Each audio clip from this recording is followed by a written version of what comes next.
আসসালামু আলাইকুম বন্ধুরা, কেমন আছেন সবাই? আশা করি সবাই ভালো আছেন, সুস্থ আছেন। আলহামদুলিল্লাহ, আমরাও খুব ভালো আছি, সুস্থ আছি। সোনালী রান্নাঘর অ্যান্ড ব্লগ চ্যানেলে আপনাদের প্রত্যেককে স্বাগত জানাই।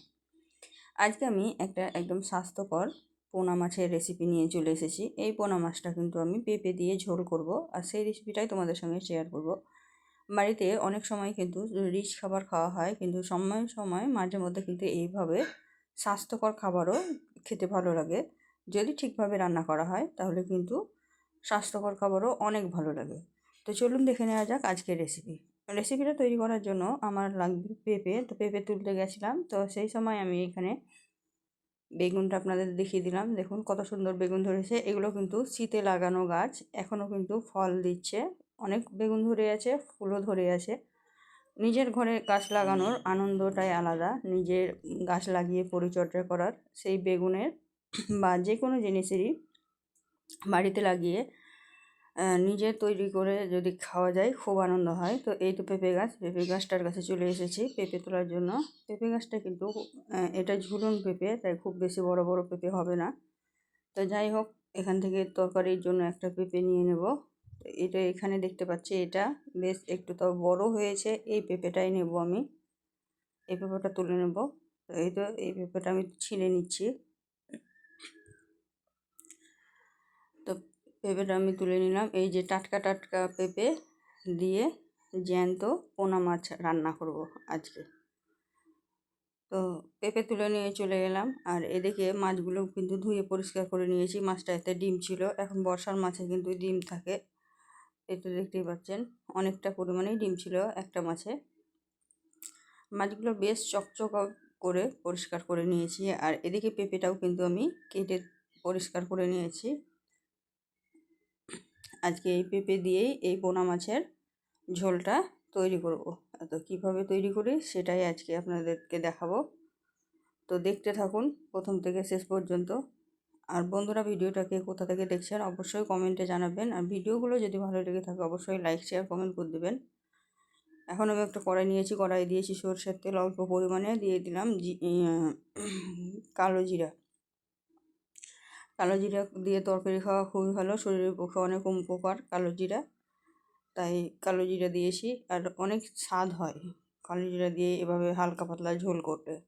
তো প্রথমে কালো জিরাটা দিয়ে একটু নাড়াচাড়া করে দিলাম। এখন আমি এর মধ্যে দিয়ে দেবো হচ্ছে একটা পেস্টের মধ্যে কিছুই নাই, শুধুমাত্র পেঁয়াজ বাটা আছে। এখানে হালকা পাতলা ঝোল করব, তাই শুধুমাত্র পেঁয়াজ বাটা দিয়েছি, আর কোনো মশলাই দিইনি।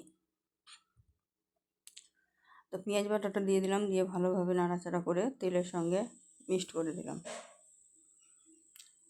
তো ভালোভাবে তেলের সঙ্গে মিক্সড হয়ে গেল, আর এখন আমি যে পাত্রে পেঁয়াজটা বেটেছি সেটাই কিন্তু ধুয়ে জলটাও দিয়ে দিব। তো একটু নাড়াচাড়া করে দিলাম, দেখুন কত সুন্দর ফুটছে। এখন এর মধ্যে দিয়ে দিলাম হলুদ গুঁড়ো, দিয়ে দিলাম লঙ্কা গুঁড়ো, আর জিরা ধনিয়ার পাউডার খুব সামান্য পরিমাণ দিয়ে দিলাম।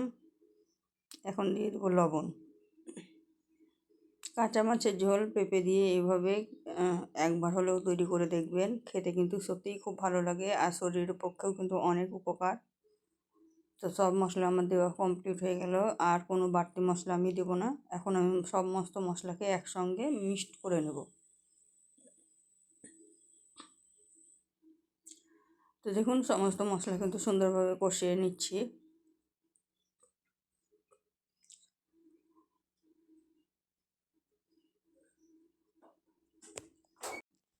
দেখতেই পাচ্ছেন তেল ছাড়তে শুরু করে দিয়েছে আশেপাশে। এখন কিন্তু আমি একটু সামান্য পরিমাণে জল দিয়ে দিলাম, দিয়ে ভালোভাবে কষিয়ে নিচ্ছি। এভাবে মশলা কষালে কিন্তু খুব সুন্দর একটা ফ্লেভার আসে, আর খেতেও কিন্তু খুব সুন্দর লাগে।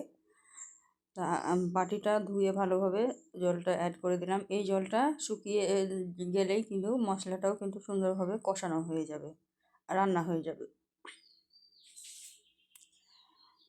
তো জলটা দিয়ে আমি কিছুক্ষণের জন্য রেখে দিয়েছিলাম। তারপরে দেখুন একদম জলটা মরে গেছে, আর সুন্দর একটা কালার চলে এসেছে, মানে মশলা কষাটা আমার কমপ্লিট হয়ে গেছে। আমি একটু নাড়াচাড়া করে দিলাম, এখন এর মধ্যে পেঁপেটা দিয়ে দেবো। পেঁপেটাকে একটু লম্বা লম্বা করে কেটেছিলাম, দিয়ে দিলাম, দিয়ে ভালোভাবে নাড়াচাড়া করে দিলাম। দেখুন পেঁপেটাকে একটু সময় নিয়ে ভালোভাবে কষিয়ে নেব।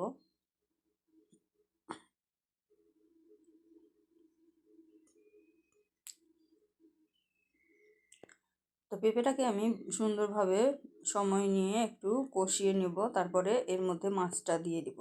অনেকেই কিন্তু জল দিয়ে তারপর মাছ দেয়, আমি কিন্তু মাছটা দিয়েই জলটা দিতে পছন্দ করি। যেহেতু পেঁপেটা একটু কষানো হয়ে গেছে, তো এখন আমি মাছটা দিয়ে দিচ্ছি। মাছটা দেওয়া হয়ে গেল, এখন আমি মাছটা দিয়ে ভালোভাবে কষিয়ে নিচ্ছি। পেঁপে আর মাছ একসঙ্গে মশলার সঙ্গে সময় নিয়ে কষিয়ে নিচ্ছি।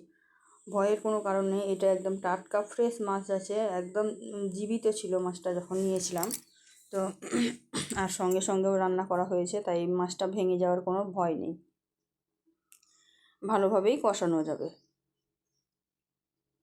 তো দেখতেই পাচ্ছেন আমি কিন্তু একটু সময় নিয়ে ভালোভাবে কষিয়ে নিয়েছিলাম। মশলাগুলো কিন্তু গায়ে লাগা লাগা হয়ে গেছে, একদম মাখো মাখো হয়ে গেছে দেখুন। তো মাছটা আমার সুন্দরভাবে কষানো হয়ে গেল। দেখুন তলায় কিন্তু একটু লাগছে না, মশলাগুলো একদম গায়ে মাখো মাখো হয়ে গেছে। এখন কিন্তু মাছ কষানো আমার কমপ্লিট। এখন আমি এর মধ্যে জল অ্যাড করে দেব। আপনারা চাইলে গরম জল দিতে পারেন, আমি কিন্তু এখানে নর্মাল জলটাই অ্যাড করব। দেখুন কাছ থেকে দেখিয়ে দিচ্ছি কত সুন্দরভাবে কষানো হয়েছে। একদম কড়াইয়ের গায়ে মশলা লেগে নাই, সমস্ত মশলা পেঁপে আর মাছের গায়ে লেগে গেছে। তো আমি জলটা দিয়ে দিলাম। দেখুন একটু বেশি পরিমাণে জলটা দিয়েছি, যেহেতু পেঁপেটা সিদ্ধ হবে। আর আপনারা যদি হাই আঁচে সিদ্ধ করেন তাহলে কিন্তু আরও একটু বেশি জল দিতে হবে। যেহেতু আমি এটাকে একদম লো আঁচে রান্না করেছি, তাই একটু কম পরিমাণে জল দিয়েছি। জলটা দিয়ে দিলাম। এখন আমি দিয়ে দেবো হচ্ছে ডিম, যে ডিমটা ছিল 2 ভাগ করে ওপর থেকে দিয়ে দেবো। প্রথমে কড়াইটাকে ঠিক করে নিলাম, ঠিক করে গ্যাসের উপরে বসিয়ে দিলাম, আর এখন ডিমটা দিয়ে দেবো। এই দেখুন, তো ডিম দুটো এত নরম ছিল, একদম পোস্ত দানার মতো গোটায় রান্নার পরে ছড়িয়ে গেছিলো। ঢাকা দিয়ে দিলাম। ঢাকা দিয়ে প্রায় 10 মিনিট মতো রেখেছিলাম হালকা আঁচে, তাতেই একদম সুন্দরভাবে সিদ্ধ হয়ে গেছে। এই তো একদম সিদ্ধ হয়ে গেছে। তো পেঁপে দিয়ে চারাপোনা মাছের একদম পাতলা হালকা স্বাস্থ্যকর ঝোল রেডি হয়ে গেল। এইভাবে বাচ্চা থেকে বুড়ো সবাইকেই তৈরি করে খাওয়াবেন, সবাই কিন্তু প্রশংসা করবে।